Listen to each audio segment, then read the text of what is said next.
आप देख रहे हैं इंडिया टाउन न्यूज, भारत की बात। नमस्कार, आप देख रहे हैं इंडिया टाउन न्यूज और मैं हूं आपके साथ मर्सी। छत्तीसगढ़ विधानसभा और निकाय चुनाव 2025 में लगातार कांग्रेस को मिल रही करारी हार के बाद अब कांग्रेस की राजनीति में गहमा गहमी मची हुई है। कांग्रेस की हार के बाद जहां कांग्रेस पार्टी के अध्यक्ष नेता पार्टी छोड़कर भाग रहे हैं, वहीं अब कांग्रेस पार्टी में एक बार फिर आंतरिक गुटबाजी और उपेक्षा के आरोप सामने आए हैं। राजनांदगांव जिला कांग्रेस ग्रामीण अध्यक्ष और जिला साहू समाज के अध्यक्ष भागवत साहू ने पार्टी से इस्तीफा दे दिया है। उन्होंने कांग्रेस नेतृत्व पर गंभीर आरोप लगाते हुए इसे आंतरिक षड्यंत्र और उपेक्षा का शिकार बताया। उनका कहना है कि पार्टी में गुटबाजी और कुछ नेताओं की साजिश के चलते उनका चुनावी मैदान में उतरना बेकार साबित हुआ। आखिर क्यों भागवत साहू ने इस्तीफा दिया और कांग्रेस का भविष्य आगे क्या होगा, आइए दिखाते इस पूरी रिपोर्ट में। भागवत साहू ने 3 फरवरी को छत्तीसगढ़ के पूर्व मुख्यमंत्री भूपेश बघेल को पत्र लिखकर पार्टी की स्थिति के बारे में अवगत कराया था। शनिवार को प्रेस क्लब में आयोजित एक संवाददाता सम्मेलन में भागवत साहू ने खुलासा किया कि जिला पंचायत क्षेत्र क्रमांक 3 टेडेसरा से कांग्रेस के अधिकृत प्रत्याशी के रूप में उन्हें चुनावी मैदान में उतारा गया था, लेकिन पार्टी ने उन्हें किसी प्रकार का सहयोग नहीं दिया।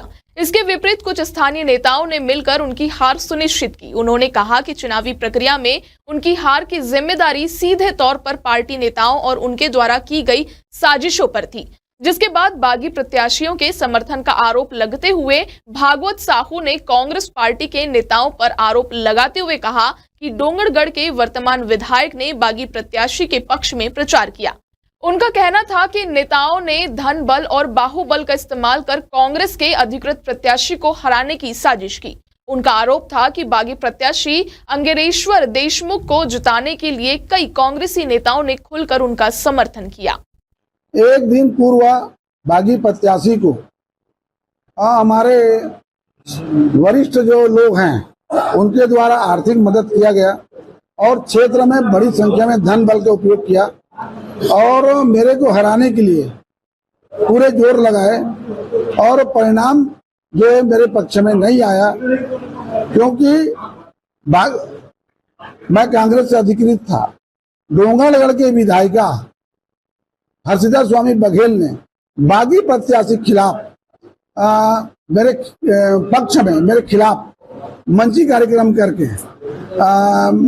मेरे को जो हराने के लिए मेरे वोट को प्रभावित करने का काम किया, जबकि पार्टी गाइडलाइन के हिसाब से अधिकृत प्रत्याशी के पक्ष में काम करना चाहिए, लेकिन विधायक ने ऐसा ना करते हुए बागी को मदद किया।